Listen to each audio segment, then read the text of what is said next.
Olá, seja muito bem-vindo a este canal, é o meu canal oficial. Que alegria poder ter aqui um espaço mais exclusivo para que nós possamos conversar um pouco mais abertamente sobre temas tão importantes. Então vamos agora às respostas de algumas perguntas que chegaram para nós aqui na caixinha de perguntas.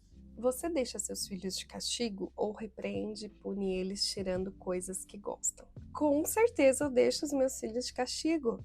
Aliás, nós precisamos ser pai e mãe que coloquem os filhos de castigo. Os nossos filhos precisam do castigo para compreenderem que erraram, porque senão eles nunca vão aprender, porque eles ainda estão numa camada da personalidade em que eles precisam sofrer para compreender que erraram. E como se dá esse tipo de sofrimento? Tirando algo que eles gostam. Eles precisam perder algo para compreenderem que precisam se comportar, que precisam obedecer, que precisam se portar de forma adequada, precisam seguir um conjunto de regras, de deveres para ter os seus direitos adquiridos. Então, sim, deixamos os nossos filhos de castigo. Você os repreende ou pune eles, tirando coisas que gostam? Sim, com certeza. Semana passada mesmo, o nosso filho ficou sem fazer a aula de futsal, que ele ama.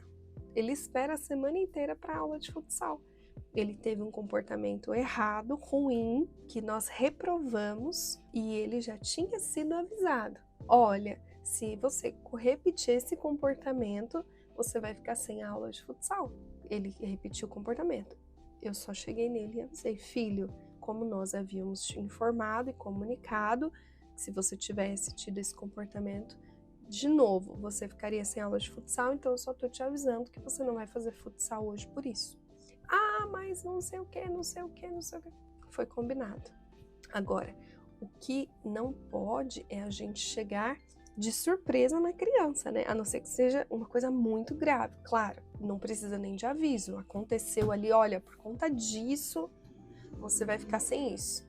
Ok, mas o ideal, quando são coisas, né, do dia a dia, é sempre avisar antes a criança. Falar é suficiente ou o exemplo fala mais alto? Não, falar não é o suficiente. Sim, o exemplo fala mais alto. Costumo dizer, né, que tudo que nós queremos para os nossos filhos, nós precisamos primeiro ser. Então, por exemplo, se eu desejo que os meus filhos gostem de leitura, eles precisam me ver lendo. Não adianta eu insistir, eu desejar, eu impor para os meus filhos, vocês precisam ler um livro por dia, se eles nunca me veem com um livro na mão. Ah, eu acho lindo ver uma criança lendo, quero muito que meu filho desenvolva essa virtude, né, esse hábito. Tá, você tem esse hábito? Não adianta, gente. A criança, ela só vai desenvolver hábitos que os pais têm. Então, o teu exemplo fala mais alto. O teu filho, ele tá te observando. Então, não adianta você falar, olha, trate as pessoas com respeito. Se de repente num restaurante, ele não te vê respeitando, tratando com cordialidade, sendo gentil às pessoas que trabalham lá, o garçom, garçonete. Quando você fala, seja cavalheiro, não adianta se você não é cavalheiro com a tua esposa. Se você não dá o primeiro lugar para ela, não abre a porta do carro. Então o teu filho será aquilo que você é. Olha a responsabilidade. Então o exemplo sim é mais importante do que os ensinamentos. Aliás, ouso dizer que um filho que tem bons exemplos em casa não precisa de nenhum conselho do pai e da mãe, porque ele se tornará aquilo que ele vê na prática. Como lidar com as telas? Meu filho é viciado em assistir YouTube enquanto faz todas as tarefas. A gente tem que lidar com como lidaríamos, por exemplo, com qualquer outro tipo de vício. O vício, de fato, ele é uma necessidade que a pessoa tem diante de algo, né? Uma necessidade material ali. Ela vai passar pelo processo da abstinência, como qualquer outra pessoa passaria num estado de abstinência. Quando se tira algo que ela acredita, que ela inconscientemente acredita que depende daquilo para viver. O vício é isso, é quando ela não consegue mais viver sem aquilo, e isso aprisiona, isso escraviza, isso faz com que ela perca o domínio de si próprio. E é muito triste nós vermos crianças de fato viciadas em telas. Crianças que não conseguem fazer mais nenhuma atividade sem estar exposto a uma tela. Então, como lidar com as telas? Nesse caso, quando o filho já está em um estado de vício, não tem outra alternativa a não ser romper com isso. E aí que entra a importância dos pais estarem preparados para romper com isso. Muito mais do que a criança, é os pais estarem preparados para lidar com a abstinência da criança. Então vai durar mais ou menos ali 7 dias, uma semana, onde a criança ela vai ter acessos de crise, birra, ela vai ficar extremamente nervosa, é um desmame, digamos assim, né? E precisa ser radical, não adianta, eu vou diminuir, não. Quando se trata de vício, a gente precisa tirar de uma vez. Não tem como tratar um vício tirando aos poucos. E aí sim, depois que se tira totalmente, passado um tempo, quando a mãe e o pai sentir que essa criança já está totalmente, pronta para ter uma exposição equilibrada às telas, aí essa criança retoma aos poucos, com equilíbrio, com limites e sabendo, claro, o que ela vai estar assistindo, que isso é o mais importante. É importante lembrar também que é possível viver sem telas, que é possível fazer uma criança comer sem estar com um dispositivo na frente dela. A criança, ela se adapta muito fácil às novas realidades. Então, no início, será desafiador. Por isso que eu digo, o pai e a mãe precisam estar preparados muito mais do que o filho, porque o filho não tem esse preparo. Mas o pai e a mãe precisam ter essa inteligência emocional de saber lidar com as crises que ele vai apresentar nos primeiros dias sem tela. Mas até no meu Instagram, na minha página, tem lá informações do que acontece com o cérebro nos primeiros dias sem tela. E é algo impressionante. É possível, sim, conviver sem telas. Ajudar o seu filho a ser verdadeiramente livre. Que tristeza ver uma criança ser escrava de algo. Uma criança perder a sua liberdade perante as coisas materiais e ela se tornar escrava de uma tela, viciada em uma tela. É muito triste. Então os pais precisam urgentemente tomar uma providência e eliminar, ajudar esse filho. Ele está pedindo por socorro, ele está dizendo, mãe, pai, eu não consigo mais viver sem isso. E aí é o pai e a mãe que precisam intervir como protagonistas da educação do filho e tirar aquilo que está fazendo mal a ele. Criança pode ter rede social? Não, de forma alguma. Criança não tem a capacidade cognitiva, intelectual, psicológica, não tem a maturidade suficiente para lidar com o gerenciamento da sua própria vida. Quem dirá gerenciar sua vida dentro de uma plataforma digital onde outras pessoas comentam, onde outras pessoas estão envolvidas?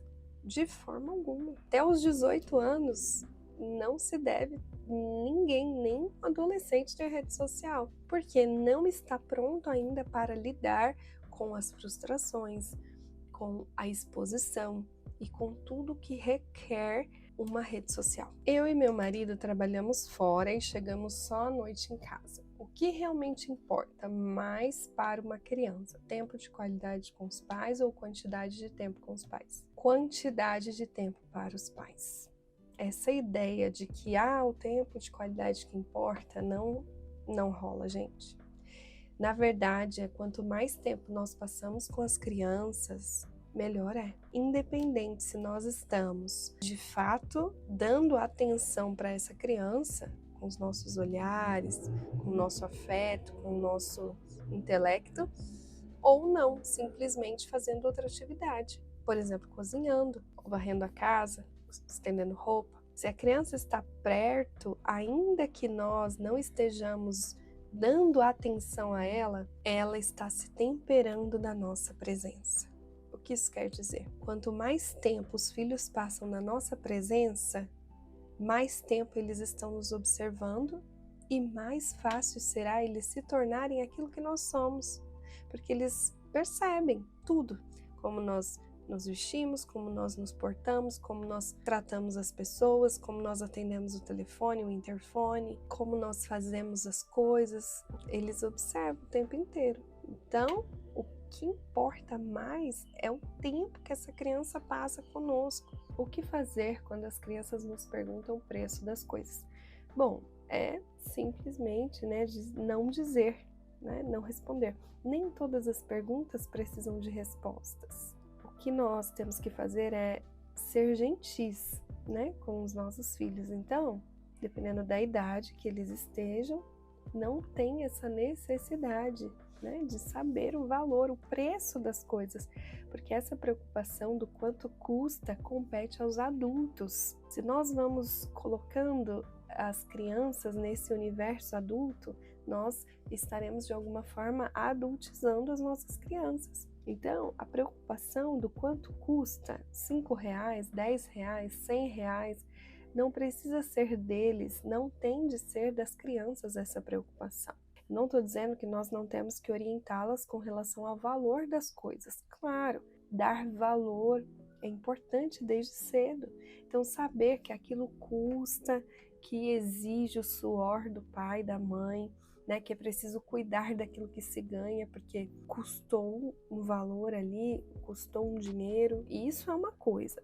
Agora, começar a contabilizar as coisas, isso não é bacana. Não é saudável para a criança saber quanto custa, porque senão ela vai estar sendo introduzida em um universo que não é dela, que é o universo dos adultos. Como o casal pode proteger o relacionamento da rotina e do desgaste com o tempo? O casal pode proteger o seu relacionamento da rotina, colocando na agenda dos dois um compromisso a dois. Então, pode ser um jantar uma vez na semana, pode ser um momento a sós em casa mesmo, mas é importante que o casal coloque na agenda um dia para os dois. É importante que eles tenham, de fato, um momento para eles. E é aqui onde eu sempre falo para as famílias quão importante é ter uma rotina em casa onde os filhos durmam cedo. Aí é aonde o casal terá um momento só para os dois, para eles poderem conversar, contar com mais calma como foi o dia, falar de assuntos que eles não poderiam ter falado na frente dos filhos e também se dedicar ali um ao outro. E o desgaste com o tempo, é isso, é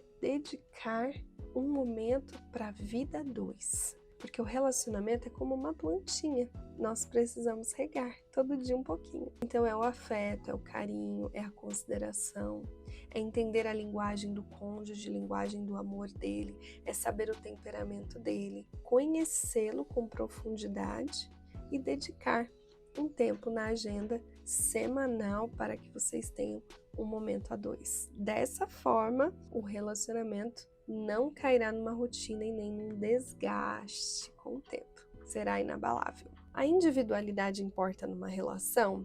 Com certeza. Tarefas separadas, um tempo sozinho para cada um, ou até com amigos que compactuam dos mesmos valores e princípios, sem dúvida, faz muito bem para a mulher tomar um chá da tarde com as amigas, para o homem também ter um momento, um encontro, um café também, não sei, com os amigos. É importante, faz parte, porque o casal, quando ele se une em matrimônio, eles se tornam uma só carne. Então, um complementa o outro, mas eles não perdem a sua individualidade, a sua característica na sua sexualidade. Então, o homem, enquanto pessoa, ele tem toda a sua sexualidade masculina e também é importante para ele ter contato, ter convívio com outros homens, onde tem a sua sexualidade masculina, onde podem falar dos mesmos assuntos, podem se aconselhar, enfim, uns com os outros, compartilhar dos desafios provenientes da realidade masculina do homem, assim como para a mulher também é importante compartilhar das realidades femininas. Como é bom poder conversar, poder compartilhar com outras mulheres que têm os mesmos princípios e valores, os desafios e algumas realidades, faz bem para a alma, a convivência fraterna, né? Entre pessoas também ali do mesmo sexo, isso é muito bom, é muito importante, faz bem para o relacionamento. Esse foi então o primeiro vídeo do meu canal aqui no YouTube, essa estreia, e estou muito feliz por estar aqui com você. Obrigada pela sua audiência. Quero fazer um pedido para você se inscrever aqui no canal, deixar o seu like, o seu comentário. E aqui na descrição também está o link para a minha página, onde você pode encontrar o meu livro e também o link para um canal que nós lançamos essa semana. Nesse canal, no WhatsApp, né, nós temos esse momento mais exclusivo, esse espaço mais exclusivo, onde vamos colocar lá vídeos, aulas, onde coloco áudios, onde vou compartilhando com vocês detalhes mais íntimos da minha vida familiar. Então, se você deseja participar, você que é mãe, esposa, mulher, por favor, entre nesse link que você será muito bem-vinda. E também tem o link para a minha página no Instagram, onde eu faço esse trabalho de orientação familiar, onde eu coloco conteúdos, vídeos e muito mais sobre o dia a dia de uma família, sobre como nós podemos ter uma cumplicidade maior no relacionamento, educação dos filhos e tantas outras questões que permeiam esse universo familiar. Então é isso. Obrigada pela sua audiência, pelo tempo aqui. Se você gostou desse vídeo, não esquece de dar o seu like e se inscrever no canal. Até a próxima!